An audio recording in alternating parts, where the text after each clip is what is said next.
Hey guys, welcome back to another video on the channel.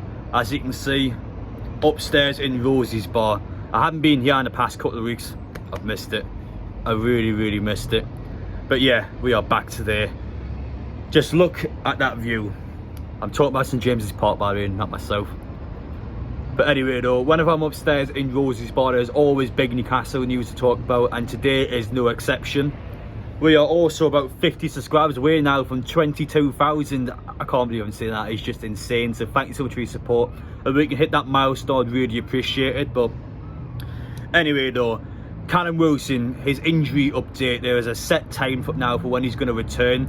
As well as Aaron Shearer hitting back against the media, the horrible media. We'll talk about that again. Jermaine Genius lies about Newcastle. We're getting to that. It's just, I don't even know what to say about that one.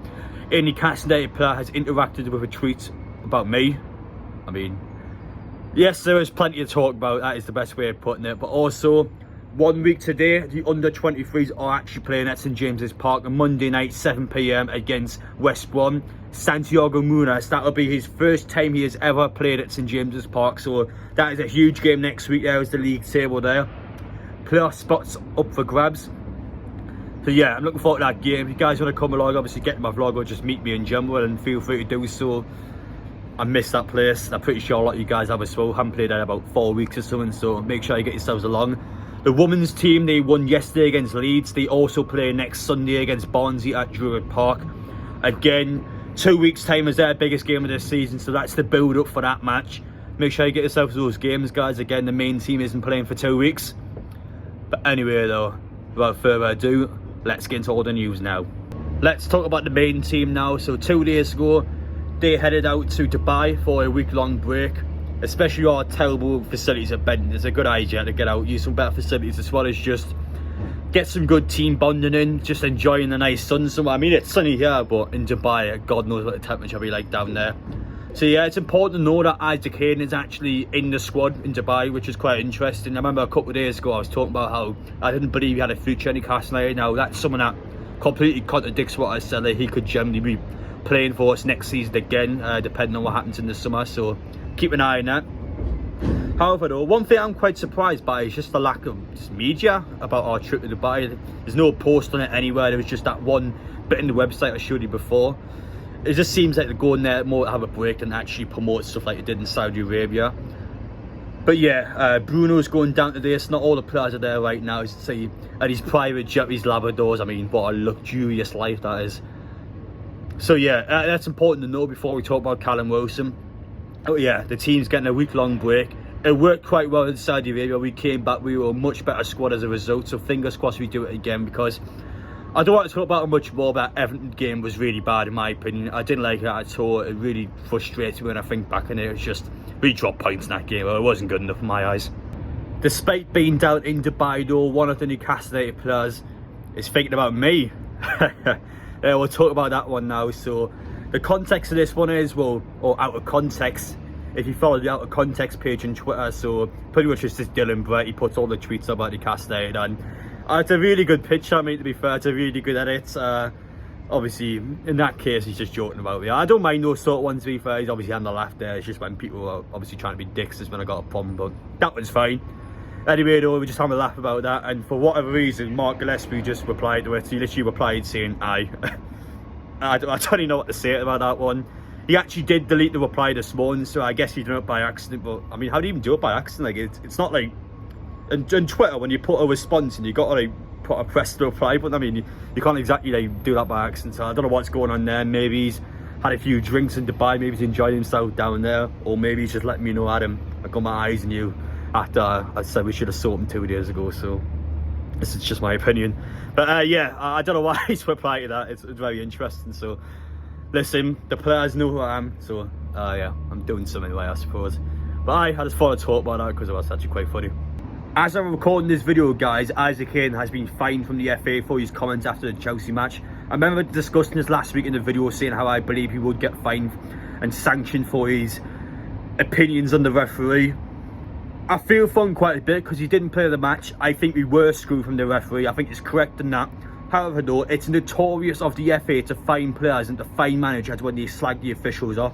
And when you're coming out in a tweet and saying that the referee was on Chelsea's side, it's, you know, you're going to get a fine. So I can't understand it. I get it, he's frustrated, it's in the moment, but I mean, that was a silly fine. You know you're going to get fined for it, so I personally don't get why he's done it. I do feel for Issac Hayden. Now he's enjoying his time in Dubai and he's getting told from the FA, you got to pay your fine. But at the same time, though, you know you're going to get fined for saying that, so why has he came out and said it? That's just how I personally say it. But anyway, there it is. Issac Hayden has been fined from the FA due to his comments about the referee. However, though, this is my problem with these sort of fines. The player that slags the referee off will get fined, but the referee who makes the shocking decision and costs us a game against Chelsea, he will not get fined, even though it's his job to call the match. It was one of the most blatant pens I've ever seen in Jacob Murphy. He didn't see it, VAR didn't come in as well, so they also were at fault. It's a joke. The players will get fined, the managers will get fined, but the referees and the VAR, they will not get fined for the mistakes they made. It's not good enough. Let's talk about Callum Wilson's injury update now. The most important part to note is that he will definitely play again this season. That's huge. Against Everton, he's the kind of player that in that match he would have scored a goal if he had a chance. I think Chris Wood in that Everton game didn't have a good game. I'm not saying he's a bad player, I just think in that match himself he just didn't play particularly well. So far he's scored once since he's moved from Burnley. Regardless of what people think about him as a player, you've got to remember he has got double figures in the past 4 seasons in a row, so he is a really good football player. I just think he's having a bit of a bad patch at the minute, but he's still good. I still trust him. I still think he will definitely start to score some more goals at some point. But yeah, I think when Callum Wilson returns, though, it's huge because we need another striker in there. Gale is not going to start anytime soon, let's be honest. So we've got Chris Wood as our only striker. We need someone else in there. Callum Wilson's the kind of player that will score in these big matches. But anyway, though, let's talk about his actual update now. So Alois, the best Newcastle fan you want for the Asia updates in Newcastle when they're down in Saudi Arabia and Dubai. So pretty much he did a live stream with Nick, someone who actually did meet the players in Dubai on the beach. Pretty much Nick asked Callum Wilson straight up when he's going to be back from the injury, and Callum Wilson said he'll be back within the next month. So yeah, I put the live stream in the pinned comments to make sure you go check it out.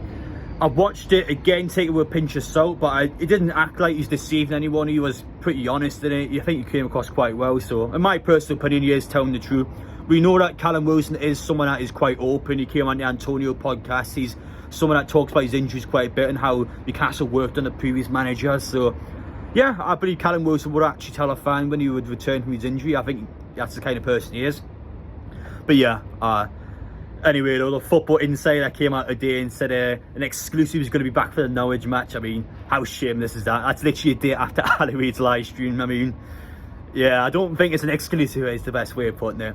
But yeah, those are the fixtures there. They believe he'll be back for the Norwich game. So those 3 matches in particular, they are 3 winnable games. That part of this season, I think we've got Liverpool and Man City after that. So if we can get Callum Wilson back for at least one of those 3 matches, that's going to make the big difference. I still think we're safe this season. It's just whether we want to push higher up the table. Alan Shearer responds to the media after the media has consistently pressed on the club legends, on the manager and on our players about how you shouldn't work for the club or you shouldn't support the club because of the Saudi Arabia background. Shearer's responded here saying, well, my full family support Newcastle, I'm not going to change for anything else. And that's the exact same for everyone else that supports Newcastle. We support the team because we love the team, not because we want this to happen or we want that to happen. I've always supported my team, and that's how it will always be. I'm sick of the media, the horrible hyenas just getting onto the scraps all the time, just getting onto the fan base, trying to put Newcastle in a bad light. And I'm sick of seeing it. They don't put Facebook in a bad light, don't put Twitter in a bad light, Disney, whatever it may be. There's other teams in the Premier League who've got owners with bad human rights records, and I'm sick of seeing it about Newcastle. It's just ridiculous now. All the newspaper articles just trying to squeeze some money out of Newcastle, squeeze some controversy. I'm just sick of it. I'm glad now that Shearer just came out and said how he wants to say it. And it's sad to be in this day and age where we have to come out and the media slags us off or criticises us for our beliefs in certain things. I've had enough where I support my team for what it is and I will not be judged for anything else. It's just how it's going to be. Finally, let's talk about the Jermaine Genius lie. So he's came out and said that he's always struggled to play against Emerson. However, he's never played against Emerson because he left in 1998 and Jermaine Genius joined Newcastle in 2003. So what he said is factually incorrect. I mean, what's even going on about this? How is this guy getting ahead of time? Well, I mean, why lie about that? It doesn't make any sense. I mean, there's only so much you can say about that man at this rate. It just never ceases to amaze me, to be honest. But yeah, I just thought I'd finish off that because, I mean, it's Jimmy and Genius. I mean, my days. Anyway, we'll finish things off there. Let me know your thoughts down below. A lot to talk about in this video. I told you there was plenty to talk about today. But I hope you guys enjoy watching it. It's starting to get quite cold now, so I'm going to head downstairs and enjoy my time at Rosie's Bar. But thank you guys for watching. Take care, and I'll see you on the next one.